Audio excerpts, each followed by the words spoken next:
Welcome to Creepy and Geeky. I'm your host, Robert, and on today's episode, I'm talking to Kat Hughes about the Terminator. But first, Donna is back, and she's here to talk about all the newest stuff. How's it going, Donna?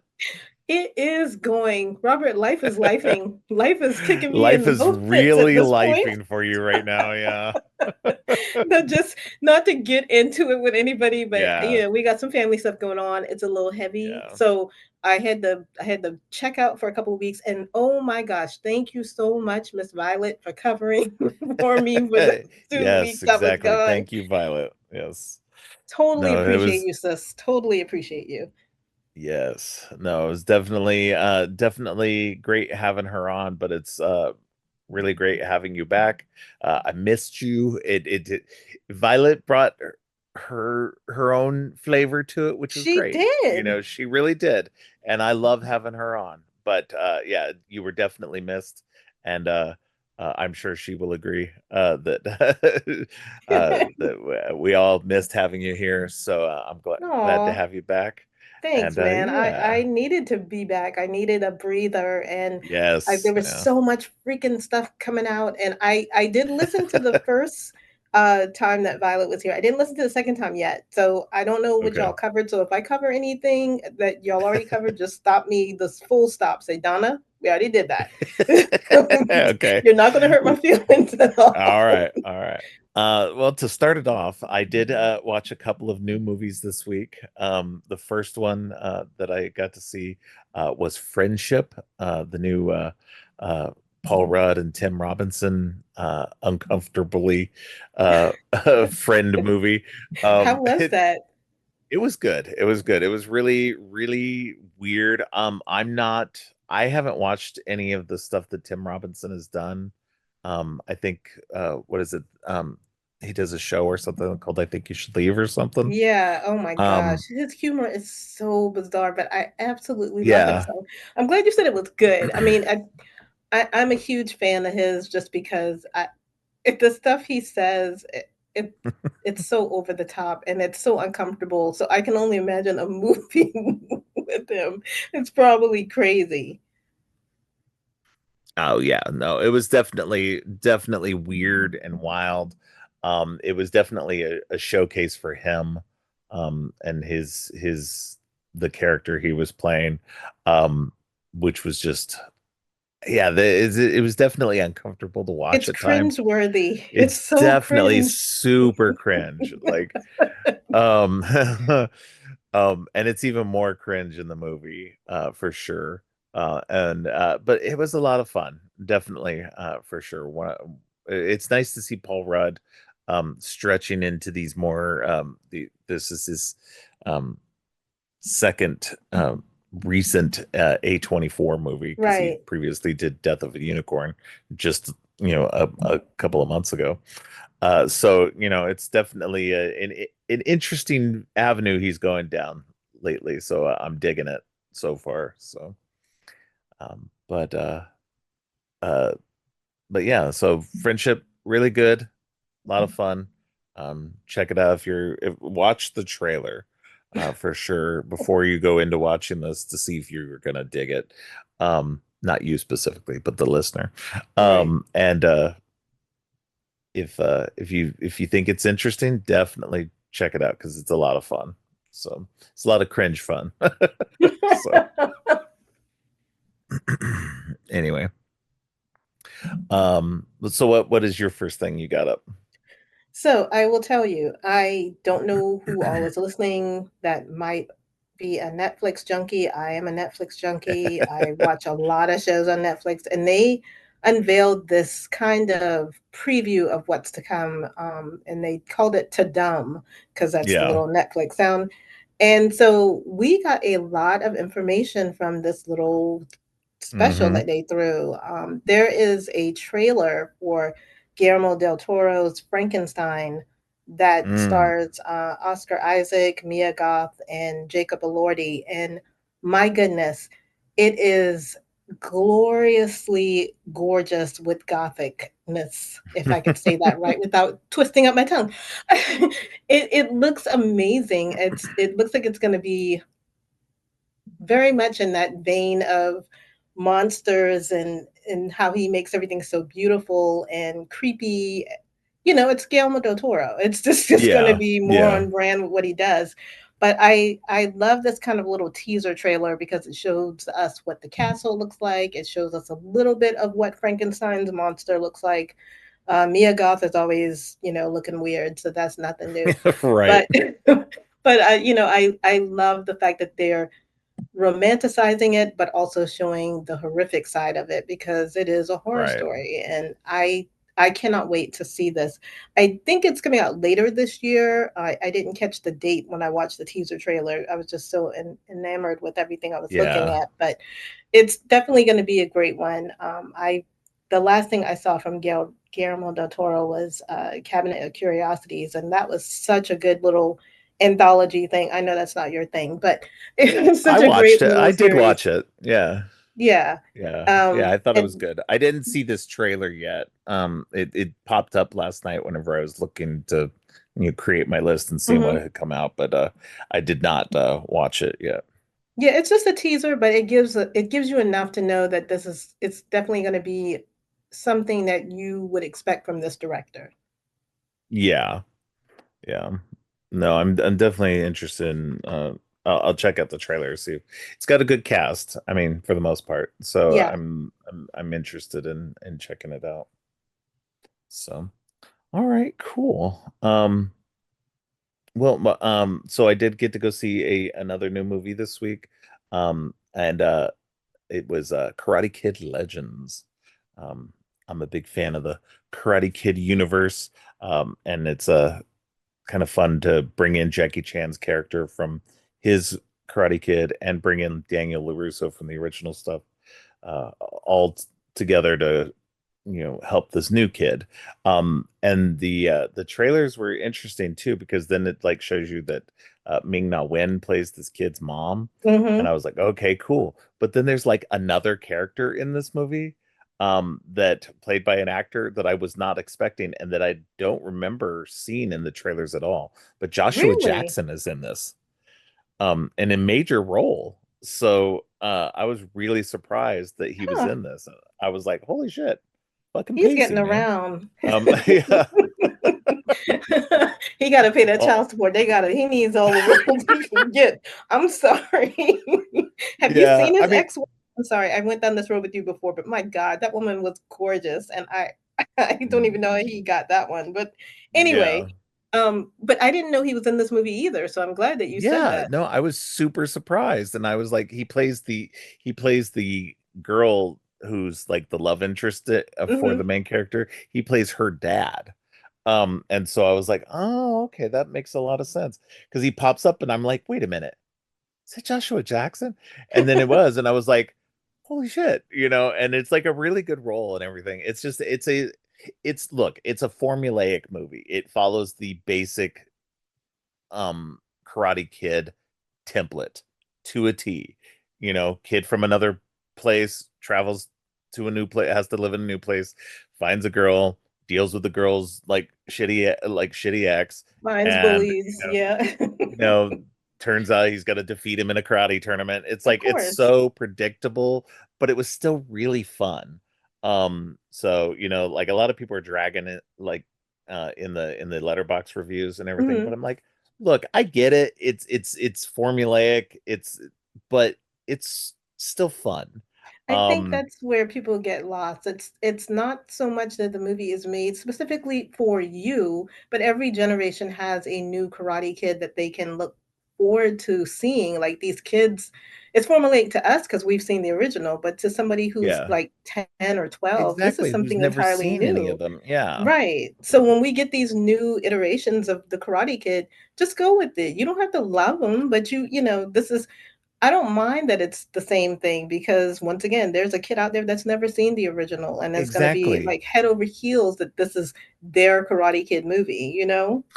Well, and imagine like you were a parent who did see the original Karate Kid movies, or maybe you saw the Jackie Chan one.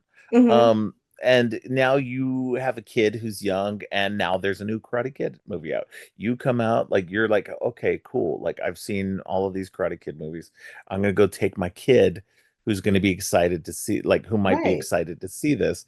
And it's their first Karate Kid movie. You haven't shown them any of the other ones, but they're excited to see Exactly. this one. And then, so it's a treat for them. And it's also a treat for you because you get to like Jackie Chan and Daniel LaRusso and everything, Ralph Macchio. So you get these little bits with these extra characters that Hmm. you're reminded of. So it's a little bit for everyone, and I love that about that, rather than just being like, look, I get it. They could have tried to do, and they do. Actually, there's still, even within that framework, there's still some differences going on in there. Hmm. And there's like, especially with the stuff with Joshua Jackson, it's definitely, there's a story there. It's not just him popping up as just this side character. He's actually a major character in the movie. And so it's a lot of fun because of that. And Right. all within like an hour and 34 minutes. There's a lot of story going on. There does definitely feel like there's a few things missing in it. There could be some more depth and background for like the bad kid Hmm. stuff. But even that, they do a really good job with dealing with the main character and everything. And so I really enjoyed it for that aspect. Yeah. And yeah, again, formulaic, but I mean that's not a bad thing, because with what they do with it is really fun and really interesting. And like I said, there's some neat little twists in this that are a lot of fun. Um, but yeah, I had a lot of fun with it. I think if you liked the Karate Kid movies and you liked Cobra Kai, you'll enjoy this. So Plus, who doesn't like a good underdog story? I mean, I do. exactly. I love Yeah. those type of movies, and I've watched every single one of these Karate Kid movies. Every single one. I'm not gonna miss this Me one. So too. I Yeah. know I might be taking my husband to it because he loves them way more than I do. Oh But yeah, I'm yeah, glad you said it definitely. was good. Yeah. Yeah, definitely take him then, because yeah, he needs that break for right now. Yeah, I think he'd love it. Yeah. Um, All so right. next up, I have one that I've been excited about. You and I have talked about this director. We've talked about this character in these movies. Netflix Huh. also unveiled the Wake Up Dead Man teaser Yep, trailer that for was on my list. Yep. the newest Knives Out movie. Once again, I love this character. Benoit Blanc is just, Yes. he is just my favorite detective at the moment, the gentleman sleuth, as they call him. Yes. Um, and I don't know if you've watched oh god, what's the name of it? The Residence. There's a mystery show series on Netflix called The Residence, and they have another Mm-mm. great detective, Cordelia Cup, and she's in the running, but Benoit is miles ahead of her. um, and this trailer is, it doesn't give you a lot because it's just a teaser, but man, I have been waiting since Glass Onion to see a new murder mystery unfold with this man. Daniel Craig can do no wrong. I am so happy that he loves playing this character. Oh yeah. This is definitely the Hercule Poirot, Miss Marple kind of thing that Right. I go crazy for. I mean, Charlie alone on Poker Face. These are the detectives Yeah.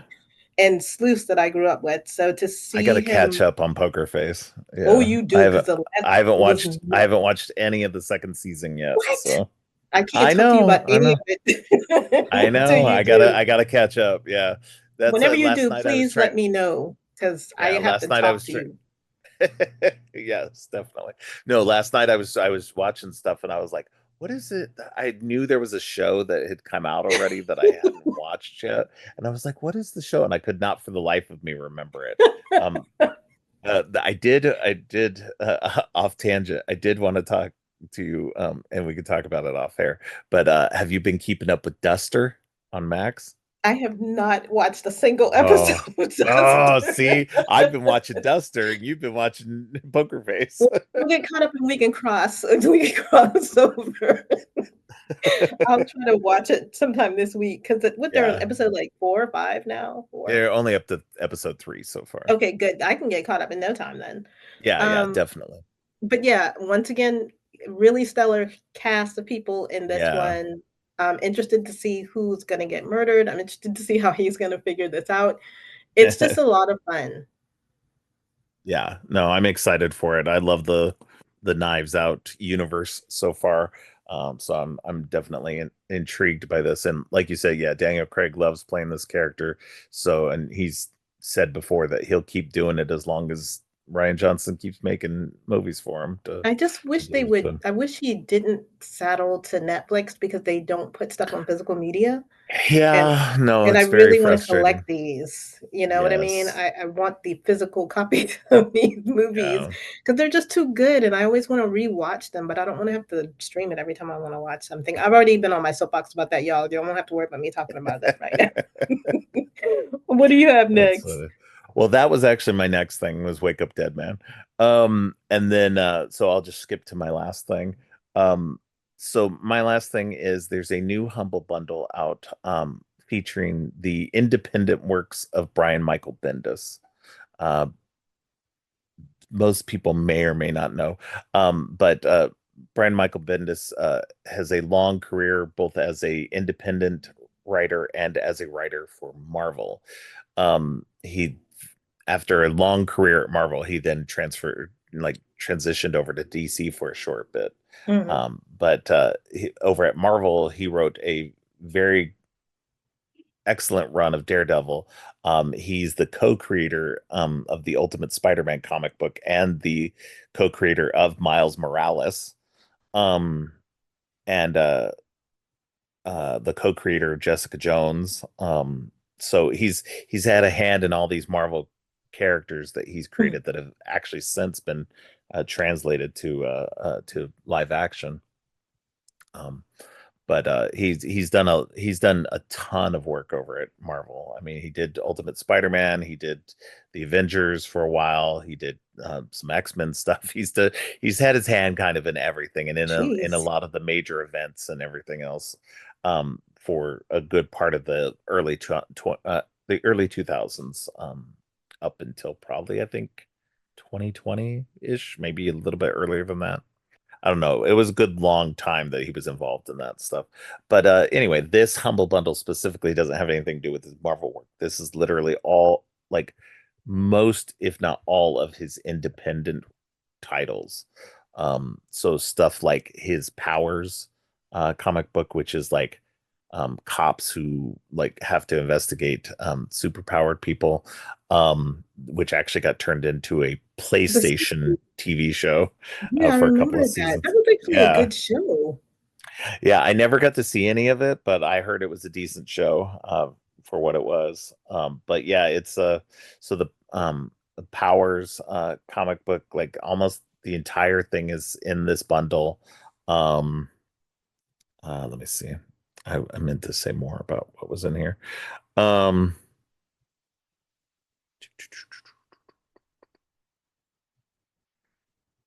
his early Jinx world stuff, like his crime comic books that he actually did some of the artwork for too, like Goldfish and Jinx. He did, and then a comic book called Torso. Um, but there's a lot of stuff, including stuff he's done now. He's now working over like doing new independent titles over at Dark Horse Comics. Um, so he's done stuff like Masterpiece and Joy Operations and The Ones. But like this covers like everything he's been doing like independently during his entire career, which is great. So it covers a lot of really good stuff. Um, and is just a really, really great bundle. I think let me look, it's 27 individual volumes, and each volume is like multiple comic books, all for only $18. Jeez, So that's not bad. yeah, no, it's a really, really, really good bundle for the price. I was super excited when I saw it because I was like, oh my God, I've been wanting to read a bunch of these for a long time. But yeah, no, so it's just I was super excited about this bundle, and because it had a lot of great stuff I'd been wanting to read for a while. I used to own a bunch of the Power stuff Mhm. in trade paperbacks like years and years ago, um, but ended up it was part of the when we moved to Georgia, I had to give up what I had in terms of comics. And so I haven't. really been able to read these since then, so I'm excited to finally get caught up on the series. So so it'll be a lot of fun. But yeah, no, it's a really cool bundle. If anybody's interested, definitely check it out. It's up for, let's see, um another, as of this recording, it's still up for another almost 13 days. But by the time this drops, it'll probably be like 10 more days left. So don't miss out if you're interested in his works. So, all right. What else do you got for me? So I only have two more things. All right. One of them is not horror, but since you brought up Miles Morales, there is a film that is called One Spoon of Chocolate, and it is an action thriller kind of drama film. It stars Shamik Moore, who did Okay. the voice acting for Miles and the Spider-Verse films. And it's written, produced, and directed by the RZA. I don't know if you guys are familiar with the RZA, but he's one member of Wu-Tang Gang, Wu-Tang Clan. Look at me. My son would kill me if I said that. I can never let him hear that. He would be like, Right. Mom, what did you say?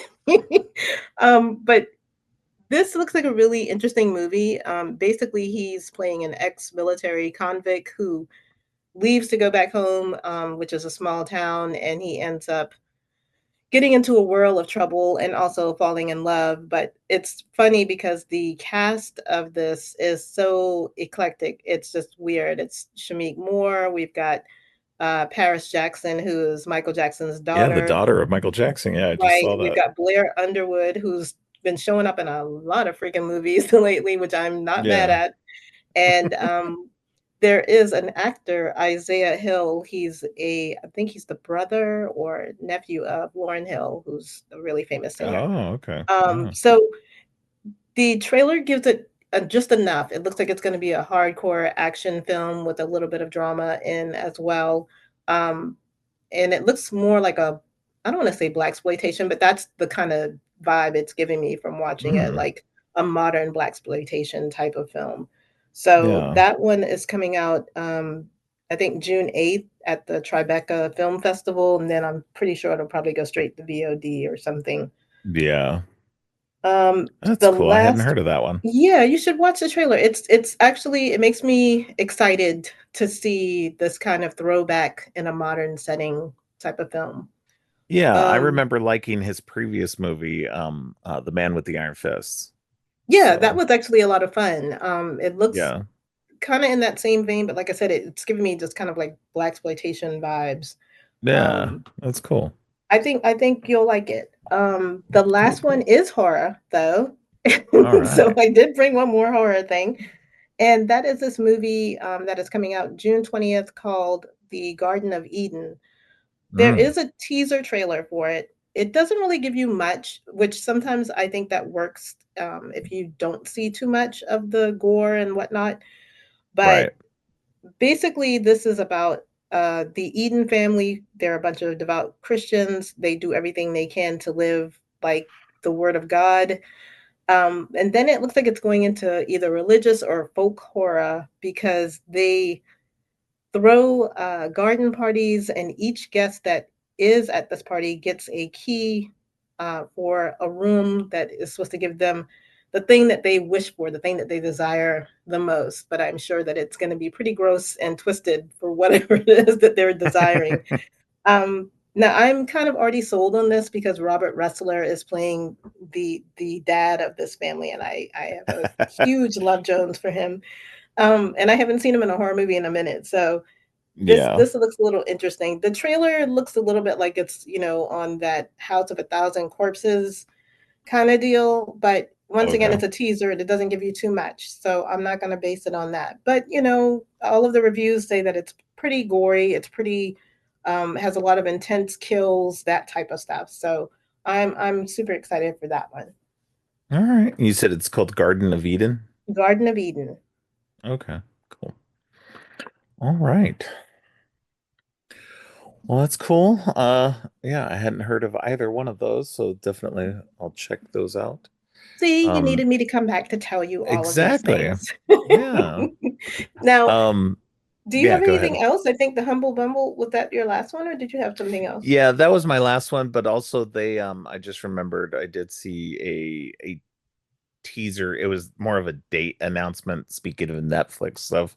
The dates for the last season of um Stranger Things About time. was also Jeez. announced.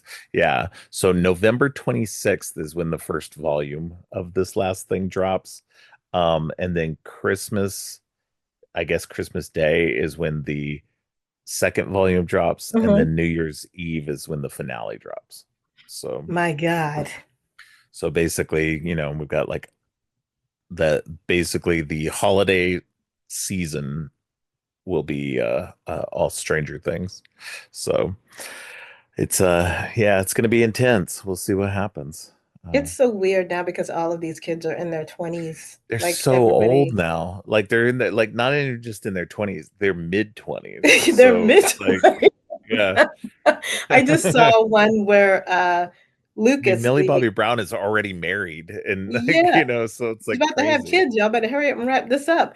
Right? So, I just saw where the young lady who plays Erica, she just graduated from high school, and she's like the younger sister of Lucas, and I'm like, y'all got to hurry Yeah. up. This is too long Seriously. now. Seriously. Jeez, but I'm They excited got for it. I'm excited to see how it's gonna end, and obviously we're gonna get spinoffs and all of the good stuff. yeah. Yeah. I mean, it'd be funny, like they could always do an animated series, go back and, just animate everybody and everybody could still do their voices. Yeah, I mean, I definitely watched that. I like anime Yeah. anyway, so it doesn't matter. Yeah. Um, but yeah, I'm so glad that I was able to come back this week, and I will be Yeah, back me from this too. point on, unless something, goes awry, and then I'll let you know. But Yeah. fingers crossed it won't come to that. Um, but yeah, this was nice. I'm so it Yeah. feels good being back. I felt like I put my comfortable sweatpants on and I came in and did my thing. Good. Good. Well, it is very much very awesome to have you back. So I'm happy to be able to have you back and have these conversations again and uh jump into the new episode right afterward. So yeah, so everybody stay tuned. Um I'm talking to Kat Hughes about the Terminator as part of a new short series on killer AI. So, little timely, of the moment No series. doubt. Jeez. But yeah, so we'll see you next week, Donna, and until then, stay creepy.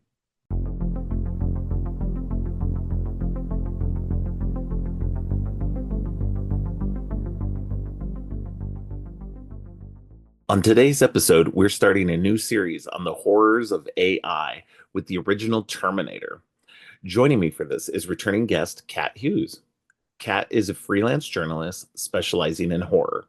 She has contributed to the release of several Blu-ray releases from Arrow Videos and Second Sight, and when not writing, hosts a trio of podcasts: All of Us Are Lost, Savage Garden, and Movies with Mummy. Welcome back to the show, Kat. Thank you for having me. I'm very excited to discuss the film that we're going to be talking about. Oh, me too. I know you've been a big fan of Terminator for a long time, as have I. So this will be a good fun conversation. We kind of previously touched on it in an earlier episode where we talked about the movies Come True and Looper, where they kind of have little nods to the original Terminator. So I knew that whenever I was going to cover it, I knew that I needed to have you on. Because I also had listened to another episode of a podcast you had done with somebody else where you were a guest and you covered the first two um, Terminator films. So I knew you were somewhat of a big fan of the movie. So um, so what is exactly your like history with the movie itself? Because I know you didn't you I know you're older like me, but like I don't think you were young enough to or old enough at the time to appreciate. I was 10 when the movie came out in 1984. So, how did you come to the movie, and how did you come to enjoy it so much? Well, I was born the same year that Terminator was born, so I was Okay. 1984. So I kind of feel like it's been like New Year's Eve. So this film has kind of just been around me my entire life. And I think I saw them because I think I saw two before one. And I think I would have been about 5 or 6 when I first saw Terminator 2. I think my mum sort of like rented it as soon as because she's like seen it in the cinema and loved it because like Terminator 2 is one of her like all-time favorite films. So I watched it and fell in love with it, and then I found out that there was a first one. So I asked to see that. And considering like only a year later I was watching the Alien films, and the Terminator was quite a nice little it was a nice little gateway into that. So yeah, I would have been about 6, maybe 7. So kind of like how old my daughter is at the moment. And it just instantly became a comfort film. I remember having a VHS tape of both films recorded like off of the TV that played one after each other. And whenever I was like off school sick, that was the video that got put in. So I used to get like a lot of migraines when I was little, so I'd just be like laying on the couch with that video playing as I kind of like dozed in and out. And yeah, I kind of kept that link to it to the to the degree that when I went to hospital to be induced with my daughter, I took my laptop and I took my Terminator DVD and I took my Terminator 2 DVD. And I think I got about an hour and 20 minutes into the Terminator before just the labor pain was too much and the films had to go away. But it was like that it still had that sense of sort of comfort for me, even Right. now as a grown up. That's so funny. It's especially, because these movies, I mean, I can kind of see the second one being, probably a little bit more comforting because it's more action oriented. Um, and while this first one has definitely got a lot of action in it, this one is definitely feels like a horror movie. There's a lot of stuff going on in this one that makes it really dark, kind of scary, um, in that horror movie way. And I love that because I think that was the original intention from James Cameron was um, to make it like a slasher, but with this killer robot. So so I think that's really funny that this movie's giving you so much comfort in that way. And that's what like that's the power of movies. It doesn't really matter what the movie like necessarily what the movie's content is that like because I know there's plenty of people who find comfort in some terrible like scary awful movies, which is great. I love that. It's the power of movies. Exactly. Yeah. I mean, yeah, I could see the argument for Terminator kind of being a slasher, but I was fortunate enough to interview Galen Hurd last year for the Mm. 40th anniversary. And I kind of brought that question up as a lot of people Oh have kind of yeah. been reflecting of it through a modern lens and they're saying a Terminator was a slasher. And her response was just no, no, no, no, no, no, no, Mm. no.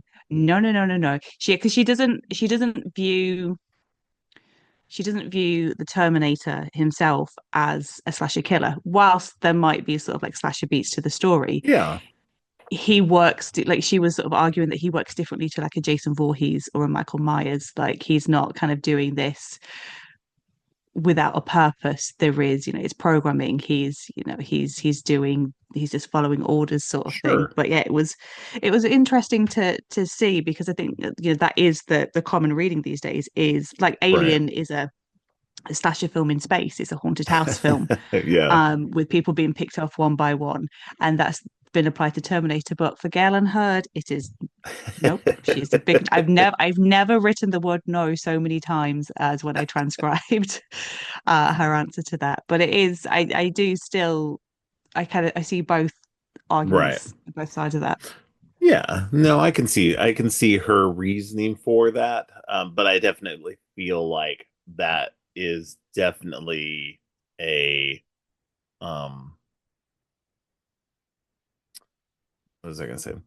It definitely has enough of that feeling. Like I get it. He's programmed to do that, to go after somebody and everything like that. But like, I don't know. You kind of feel like that's the same way, especially like, maybe a Michael Myers who is definitely just stalking and killing and very robotic himself. So I can see, even if that wasn't the intention, I feel like enough of that comes across that it like it can definitely be read that way. And I think that's what, again, that's the great thing about movies is regardless of intention, however the audience sees it can, once it's out of their hands, it's now in the audience's hands, and the audience can then take ownership in that way.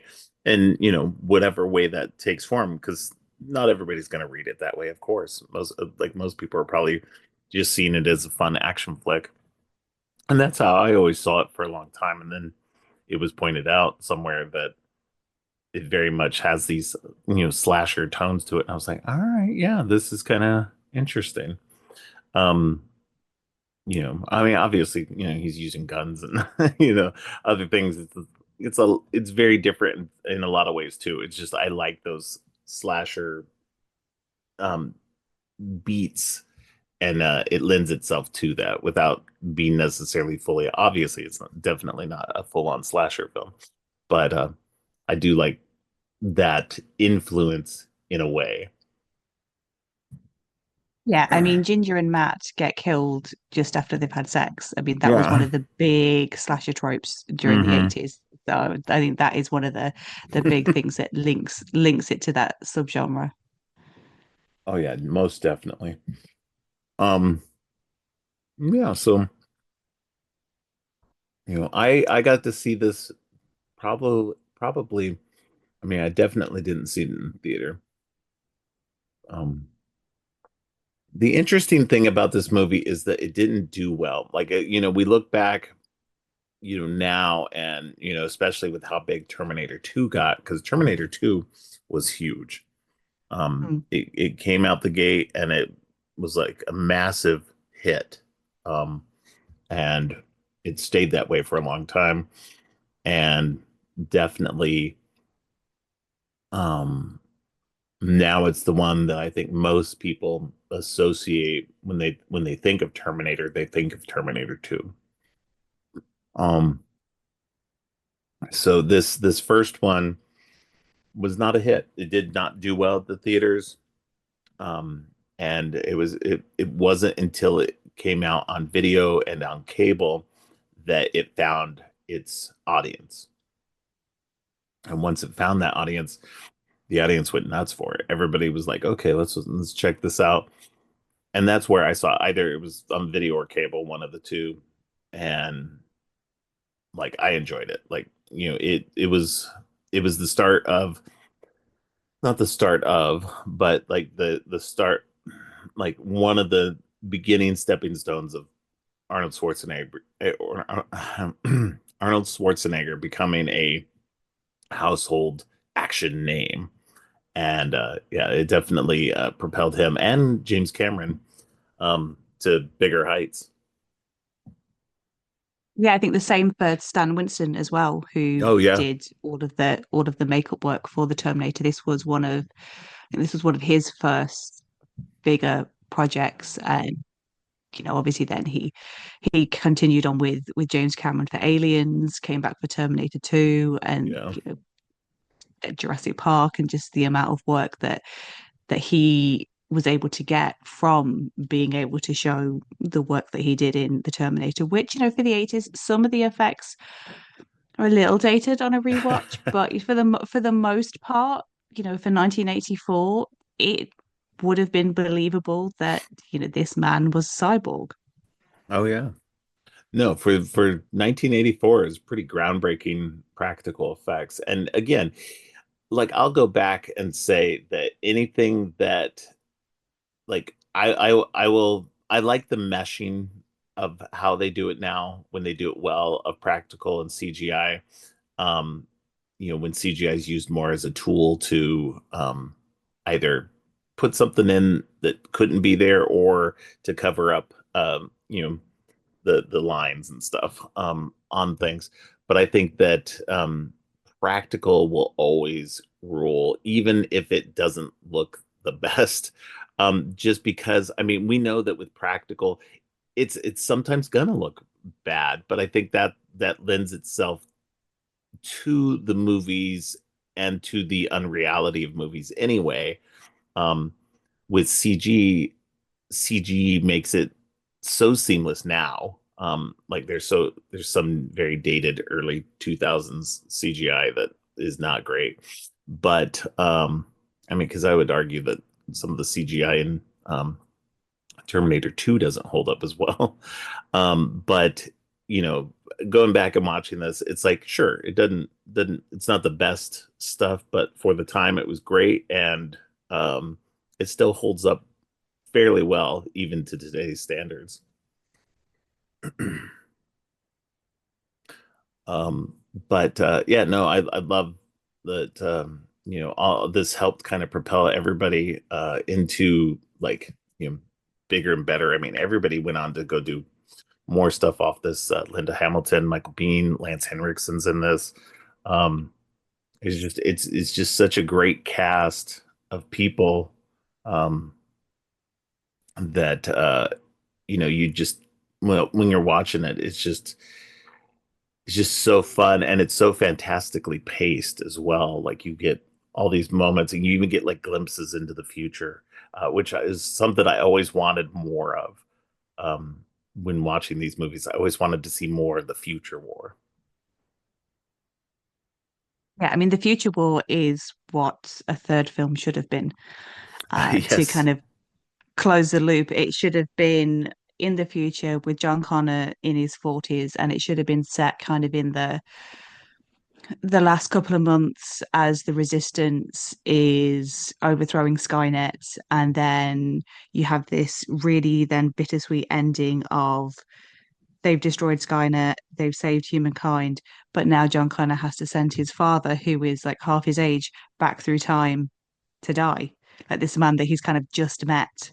And he's met right. him knowing that he's his dad because he knows that he has to send Kyle Reese back, otherwise he can never be. I think that would have been the better Yeah, third film. It would have closed off that loop of those first three films. right. Um, and yeah, it would have had that emotional heft that has been missing, I think, from three onwards. Because you have Yeah, the mother-son dynamic in Terminator 2, which still forms quite a lot of that emotional connection. Um, but yeah, I mean, they did obviously they went into the future in Salvation, but they went in yeah, such a different direction. But for me, in my head, that's what three should have always been. right. No, I like that idea. Yeah. And three is such a not great movie that yeah, it's easy to skip over and just go right into Salvation, which kind of fits even if it's slightly different from what you were saying just then. At least that's where I think the missed opportunity is the most, is that because Salvation didn't do that well, they ended up not doing more, because that was originally supposed to be a trilogy of films itself, and because it didn't do well, we didn't get more of that um, future thing, and then we ended up getting the kind of the redos of with Genesis and Dark Fate.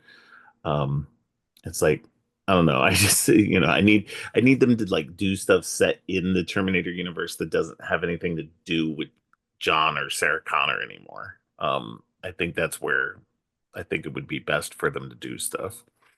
Like just get away from that and try to like work on, I don't know, find other people from the resistance to hunt down or something like that. Yeah. Um, but yeah, I don't know. I think Salvation did a good. I like Salvation. I know it's not a favorite for a lot of people. It doesn't work for some people, but I thought it was really good, and especially just because it is set in the future. It's set in that future war scenario, um, and that's what makes it really enjoyable for me. and getting the glimpse of it in this first movie, that's some fantastic stuff. Getting to see all the the vehicles, and and I know a lot of that's done with models and stuff, but it's just, I don't know, it just really works for me. And so anytime we got those little hints at the future war, it was just like really cool. Yeah, I mean, for Salvation, I will say that Anton Yelchin did an excellent job at Oh yeah. replicating Michael Biehn's performance from the original Terminator, and kind of dialing it back until like he was, 'cause obviously he's supposed to be a younger version. I think he did a really good job. But yeah, um, I think it's probably that the stuff in the future with the models and stuff that is one of the things that holds up today in terms of effects, because this film didn't have a particularly big budget. So when Yeah, you're suddenly no. seeing them in like the wasteland desolation of Los Angeles, and there's all these HKs flying through the sky, and there's, the other sort of like tank things rolling around, it's just incredible, and you buy into it, 100%. I think the only the main distressing thing is obviously it's set in the future of 2029, which we're Yeah, we're, we're quite close to, we are. now, and yet it still feels like, yeah, no, that could be us in 2029. It still feels horribly Especially like that these could be where we're days. headed. Yeah. Exactly. Yeah, with the rise in AI and everything else, yeah, we're getting distressingly close to that future. Um, yeah, no, it's a little too close. Um, but yeah, no, the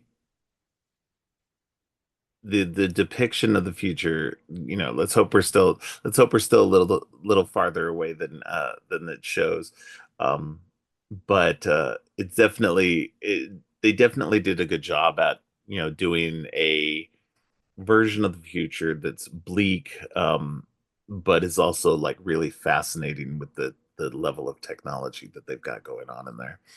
Um, but and I think it makes it definitely easier to set it in a in the modern time where these characters are coming back in time to 1984, and so it makes it especially getting away with making the Terminator a cyborg, so you get somebody who's so human, and it is definitely I don't know, it's just such a great idea. And I've loved the whole concept of the Terminators and the Terminator franchise um, since this movie. It's just been one of those things that has always captured my attention. I'll definitely um, go check out. I'll admit most Terminator movies I probably haven't seen in the theater, but I always check them out on video afterward. Um, but they're definitely, like I said, I think they really need to get away from Sarah and John a bit so that we can get Dark Fate kind of tried to do that a little bit, but still tied them in a little too tight. Um, but it's just this first movie especially is just it's so well done. The character of Sarah is, I'll admit I'm not a huge Linda Hamilton fan. She's okay. I don't hate her or anything. But in this one she's just really good. I really enjoyed um the growth, the progression of the character from this, just normal everyday working woman just trying to make her way in 1984 LA, and you know, um, into what she becomes in the second movie. It's just, and even just through the course of this movie, just trying to learn who she becomes, learn who her son becomes, and then, um, that knowledge, that future knowledge that she's given about what the world's like, what she's like, what John is like, and then like what would that do to a person? I love that thought of that. Yeah, I mean, she's 19 in the Yeah. Terminator, so that's a lot to get dumped on you age 19. She says in the film, do I look like the mother of the future? I can't even balance my own checkbook.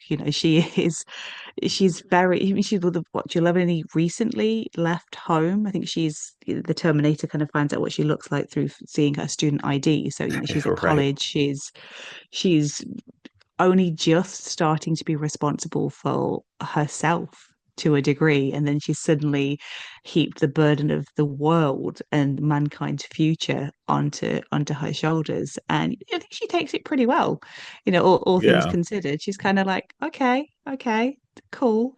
Whether that's down to youth or adrenaline and just going into survival mode or whatever, she does kind of take everything that Reese says on board before she's even fully seen the true extent of the Terminator. Right.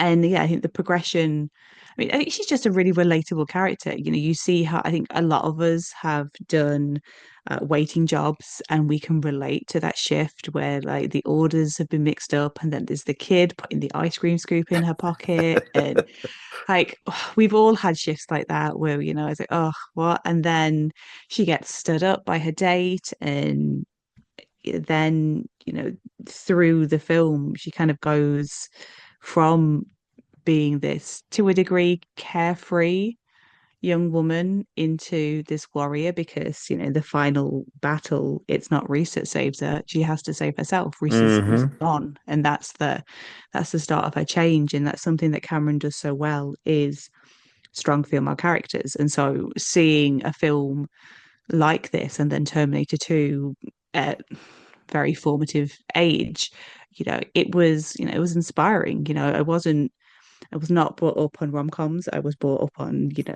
mainly Cameron, Terminator, Aliens, and horror films where it's all about the final girl. So I had a lot of strong female characters to look up to. And I'm not necessarily saying that female characters in rom-coms aren't strong, but they do tend to be very closely tied to a man, needing a man to make their life complete. And, in this case,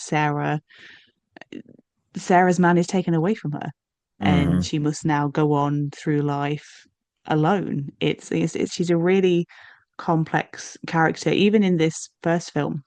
Like if they'd have just ended it with her pregnant and riding into the oncoming storm, I think there would still be a strong, perfect movie, even without the sequel that then followed. Oh yeah.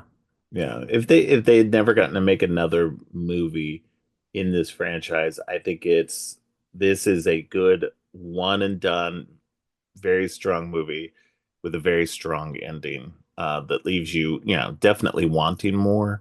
But even if you didn't get more, and we didn't know, I mean, it was 7 years until the next movie. So it's fascinating to watch this movie, get to that end and go, this is a good, because I mean, honestly, we didn't get a lot of sequels back then. So we were just like, all right, this is great. She's gonna fight him, she's gonna raise her kid, we know what's gonna happen. We'd already been told. So we didn't need any more information or anything. Like we didn't need a sequel to, flesh it out more. Um, and of course we got one of the best sequels of all time. But it's just, yeah, no, she's such a great character, and I love that. I love that. That's how you were raised. Definitely strong female characters. And you couldn't ask for better in terms of that. Like when you think about that, like you're raised on Cameron's films and horror films with the final girls and everything like that. That's a great representation right there. And I think that's interesting to go back and kind of look at, because a lot of people will say we didn't have strong female role models in film and stuff, until recently. And it's great to go back and look at that and go, no, actually there were more than you think there are. Yeah, definitely. And the thing that's really interesting about Cameron's women in particular is that a lot of their strength and power comes from their maternity, and the fact that Mm, obviously in Aliens, it was, Cameron brought in the whole Ripley Newt dynamic, and in the extended edition reveals that she was a mother. And hmm. obviously, Sarah is in the second film, she is just all about keeping her child safe. And I think that, again, is something that even now we don't really see. I think mothers are still perceived by a lot of people as being soft. So again, not only is Cameron representing strong women, he's representing strong mothers because, mums are strong. You know, Yeah, we all, we all know a strong mother in our lives, whether it's our own or somebody else. But the women are tough. I mean, childbirth alone, no matter how it happens, is just yeah, insane. But outside of that, just helping nurture and raise the new, a new generation of being, it's a lot of pressure. And I think Cameron, shows that again, women can use that, maternal strength to, to survive in the world. absolutely. Yeah, no, I love that. I love that concept of that because yeah, you do put we do see that even with I would think even with modern heroines and stuff like that, they're just usually just tough women, women who are strong and capable, but they very much not using that motherhood as a tool. They're not put in that position where um, that's a factor in who they are. Um, and I love that that's yeah, that's a good point that that because like you said, we all know good mothers, strong mothers who will do everything to protect their kids. And it's just we live in this unfortunately male dominated society when it should be equal at the very least because we know that mothers are there to kick ass.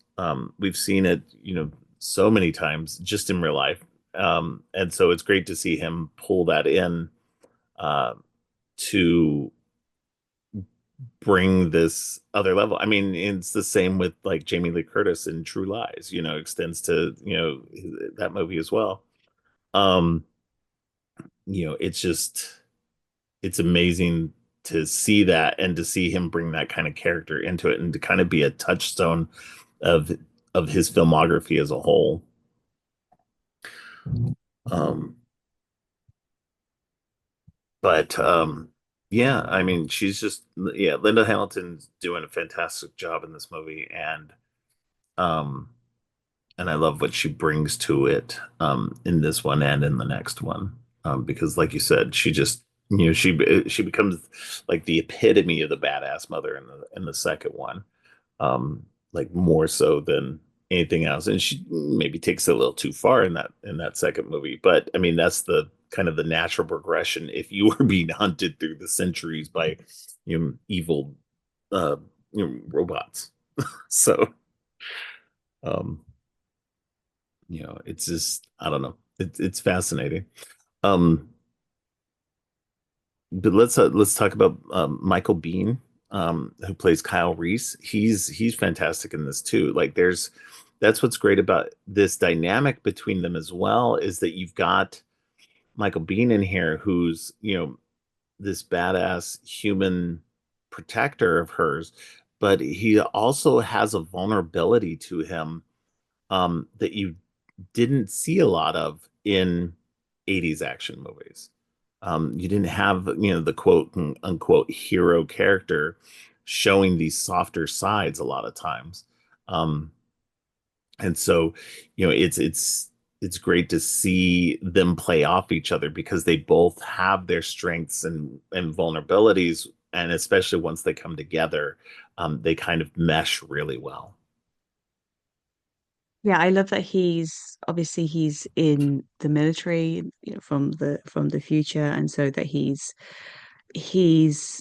raised in a certain way. I mean, just the environment that he describes growing up in, it's harsh, it's toughened him up. I mean, when he was a kid, he learned to make explosives. That's Yeah. not, your your common variety childhood. So one would assume that this would be a man completely, disconnected from emotion, much like the Terminator that's hunting them, and yet he's not. He is very, very, very vulnerable, and he ultimately volunteered for this. One, because he would die for John Connor, because that is how important a future leader John Connor will be. Is like people are willing to do whatever they can to help him, to protect him, but also because he's fallen in love with Sarah from a photograph and hearing stories. And I mean, like I said earlier, I'm not a rom-com girl, but like for me, The Terminator is one of my favorite romance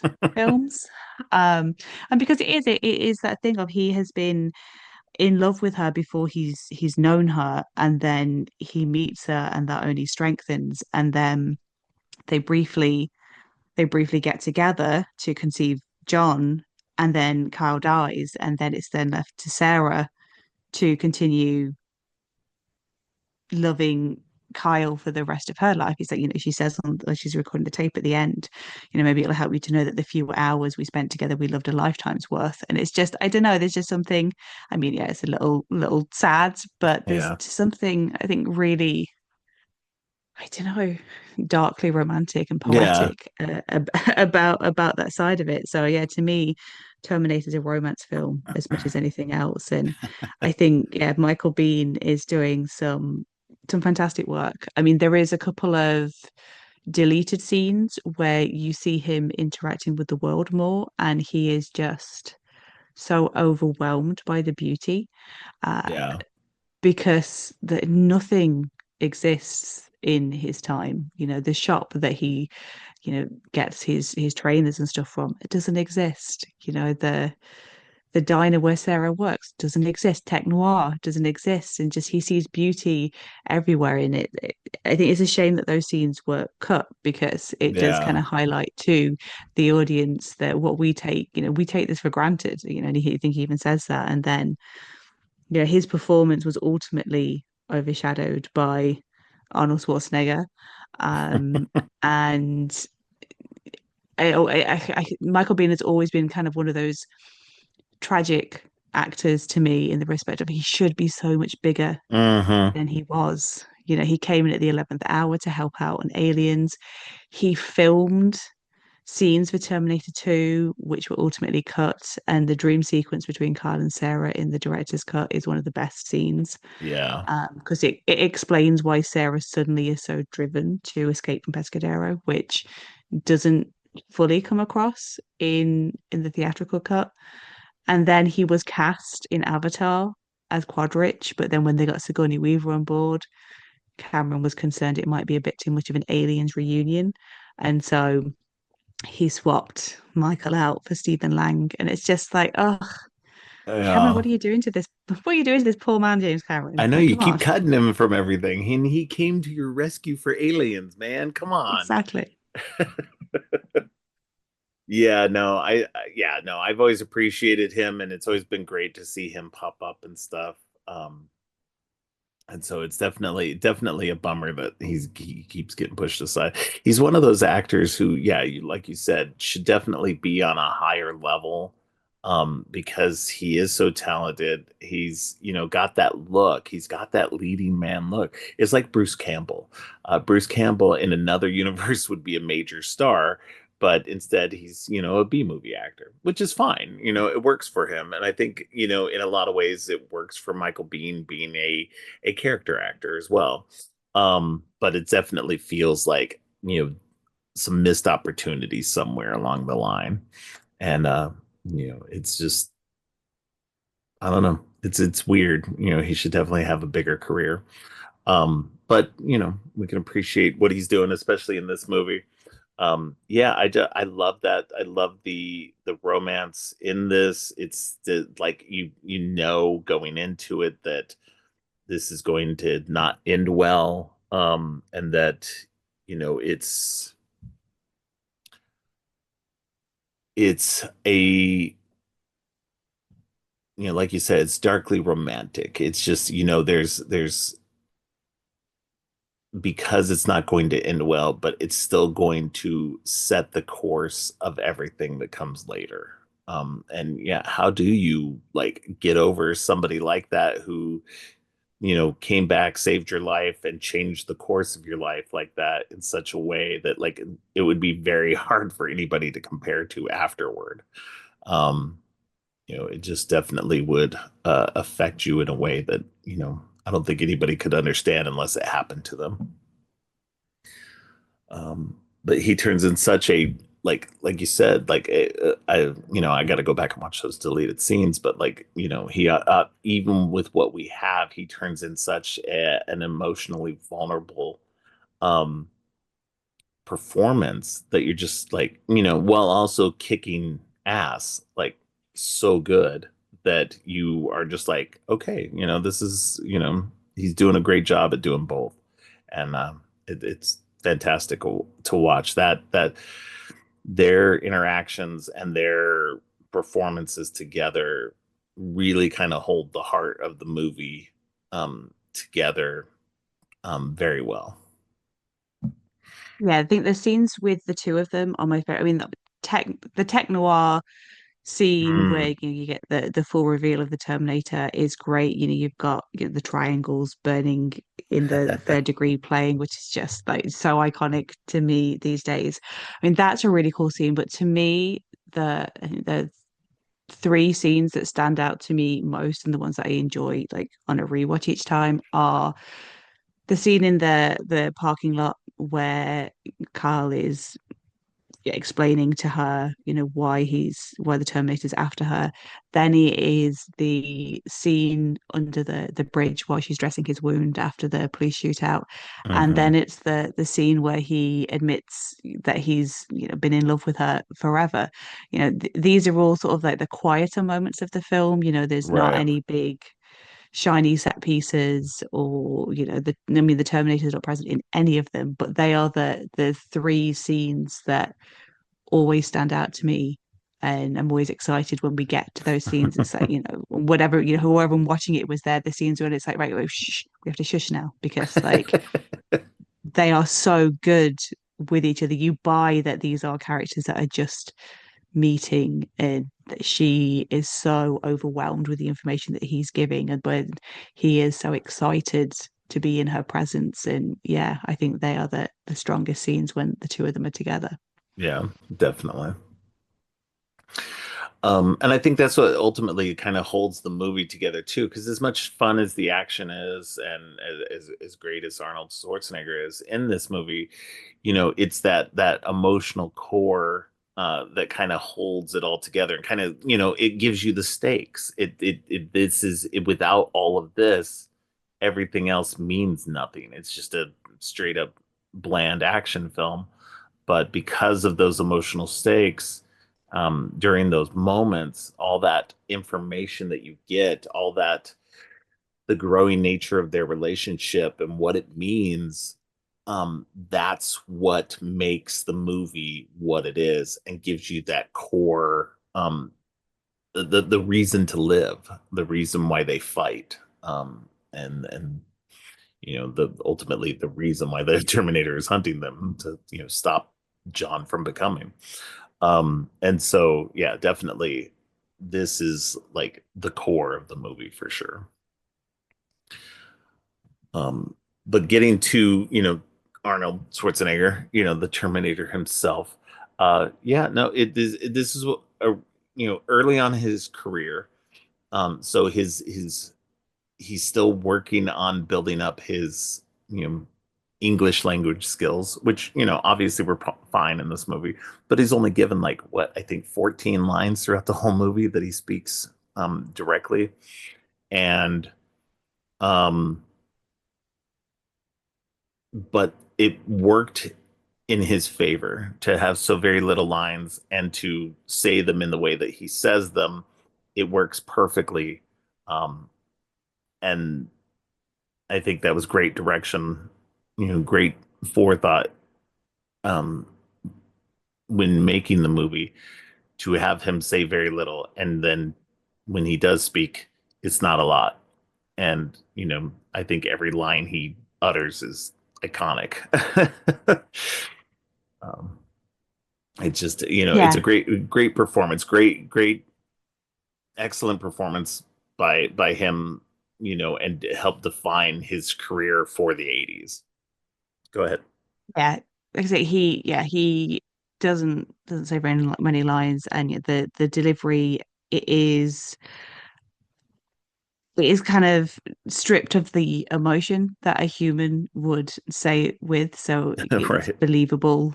It's believable that this is not a human that we are dealing with. And I think it's what puts the people that he does interact with who don't know anything about him on edge. I mean, you've got the punks at the beginning that are a bit perturbed by the Yeah. fact they're a little bit perturbed by the fact that he's not wearing clothes, but it's more that he doesn't react in any way to how they are trying to intimidate him. And then obviously he turns the tables on them. So I think that element with the line readings and stuff works really well. Like, he doesn't get that they're poking fun of him for like wash day tomorrow, nothing clean, right? He just sort of parrots it back to them.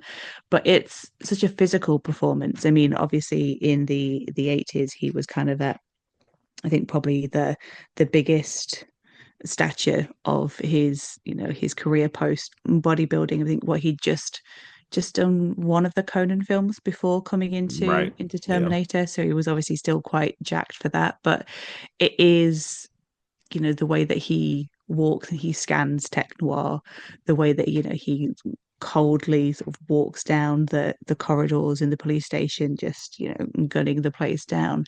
It's that physicality that I think really sold this as a cold, emotionless robot. Yeah. No, absolutely. Yeah, no, he that physicality and that way of acting, you know, it's it works so well in his favor and kind of help define everything um for the movie itself and the character itself, so much so that when they bring it back for Terminator 2, it kind of redefines it for that as well. um and at that point he's arguably a huge star, from the 80s, and so it's definitely coming back to a character that he helped create by his performances.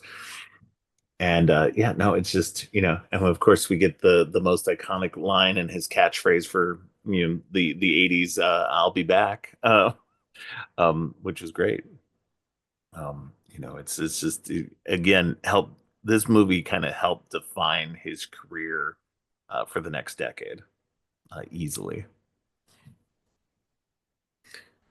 Um, but it's just, I don't know. This is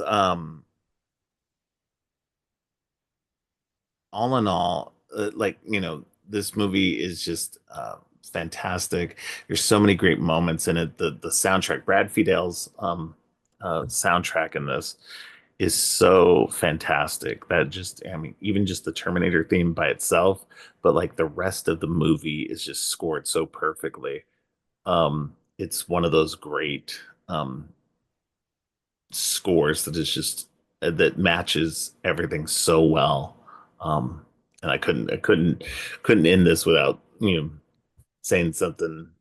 Couldn't talk about the score, um, at least a little bit for this, because it's just, oh man, it's just so good.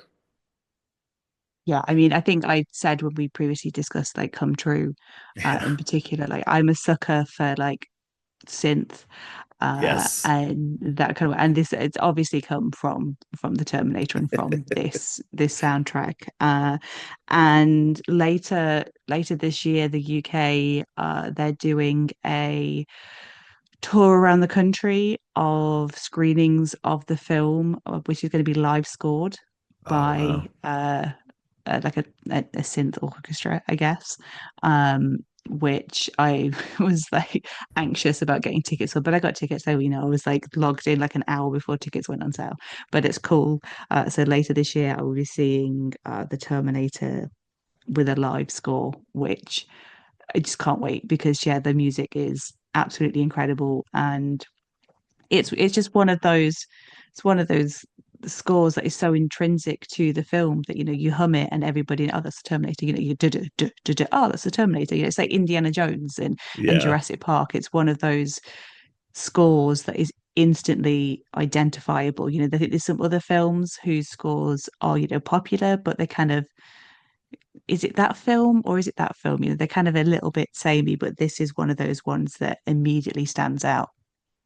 Yeah, no, I agree. Yeah, this is he created such a great theme alone, just the theme alone. But like just the entire score is just so iconic and so perfect for the movie. It's just I don't know, it's just one of those really great, like I couldn't imagine it being scored differently. It just works so well. And of course I'm a big synth fan as well. So, it just I don't know. It's great. And they got him back to do Terminator 2 and kind of keep going with that vibe, and it just works perfectly. Um, and I mean obviously, I mean getting somebody who does music on synthesizers like perfect for a movie about killer robots. Um, yeah, I don't know. It's this movie is a lot of fun. Um, if somehow you've made it this far, and don't get me wrong, I understand there are people who are younger or people who may miss things. I've missed things like major things from the 80s um, that I just still haven't seen yet. But if you've missed this somehow, or if you haven't seen it in a while, go back and rewatch it. It's a lot of fun. It's a great action flick. Um, Watch it. Um, Catch those kind of horror nods in a way. It's definitely not a horror movie. I wouldn't say that it was definitely a straight up slasher film and everything like that, but it definitely has some vibes to it that make it definitely seem like that at times. Um, but yeah, it's just so much fun. I know you probably have some other stuff you want to mention before we go. So yeah, go ahead and hit me with some stuff that we haven't talked about yet. I mean, just on the cast, I will quickly say, obviously we've got Lance Hendrickson Lance giving Henriksen, yeah. just giving a polar opposite performance to Bishop. Bishop was very stoic and serious, but here he's that irritating cop. You've got Lieutenant Traxxas. It's like, yeah, all right, like stop it, like come on, guy, like let's be serious. There's this big thing going on, and he's there making the quips, and Yeah. we've got the introduction of Silberman, who then goes on to become something big. But then we've got that early sequence with Bill Paxton, who will go on to then work Yes. with James Cameron for the rest of his career, and Brian Thompson, who Buffy fans will remember from the first series as being the Master's right hand guy, and Hmm. Mortal Kombat Annihilation people will know him as Shao Kahn. It's one of those either on a watch rewatch. There's Ginger's boyfriend Matt. He is Strider from Top Gun. Yeah. It's peppered with these familiar faces who, like you said earlier, have gone on to do other things. So I think just the whole ensemble cast of this film is so ridiculous. But Dick Miller's the gun shop owner. Yeah. We've got Yeah. so Jules many. Winfield. Yeah. Yes, we've got so many people in this who everybody will know from something. So that is something that I wanted to shout out. But I think just the fact that yes, this was made like 40 years ago now, but I feel that the horror from it is the whole concept of Skynet. And I Yes. think as much as it was made 40 years ago, it's just becoming more and more relevant. I think in Yes. 1984, this was All very good much film. science fiction, but then as technology has progressed from the 80s and we see we've got Chat GPT, and with we're coming Hmm. into directly into that era. And that was one of the things when I spoke to Gail and Heard, she was saying that this is a film that she is finding newer audiences are coming to because of that AI component to it. And she's very much like, me and Jim were telling you all about this for 40 years, and now you guys are finally listening. Yeah. So yeah, I think it's that. I mean, I was obviously raised on this film, so I am very wary of anything to do with Yes. AI. But yeah, I think that is one of the things, alongside the action and this being Cameron's second feature film. Um, first technically, because I don't think even he wants to acknowledge Piranha 2 anymore. Right. Um, but probably for good reasons. But other than showing like the early career of James Cameron, this film is still, the messages that it's saying are still horribly, horribly relevant. And you Hmm. just have to hope at some point that somebody might learn from these things. Fingers crossed. Yeah, a whole generation of people who were raised on this movie for sure are have been scared of the rise in AI for a while for this very reason. Sure, it might be slightly unfounded, but you know what? I'd rather be a little scared of AI than to let it just run unfettered and run amok.